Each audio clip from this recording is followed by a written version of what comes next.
खरंच खूप बरं झालं पोरी की तुझं माझं लग्न झालं नाही. मला समजलं की तुझ्या नवऱ्याचा खूप मोठा बंगला आहे, समोर गाडी, नोकरी आणि खूप सारा पैसा आहे.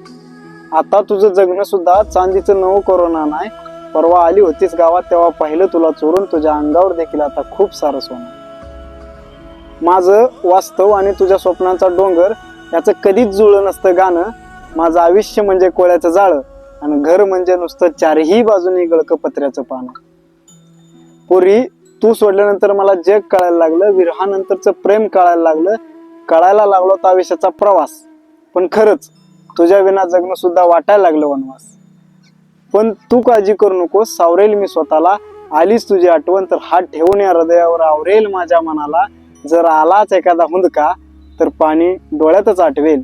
एखाद्याच्या आठवणीत कसं जगावं हे या जगाला सिद्ध करून मी दाखवेल. तसं तर तुझं माझं नातं खूप जुनं आहे. तुझ्या माझ्या गावातला अंतरही आता खूप कमी आहे. तू मुंबई आणि मी पुणे. आठवण तर रोज येत राहील, पण तुझी माझी भेट मात्र कधीच ना होणार.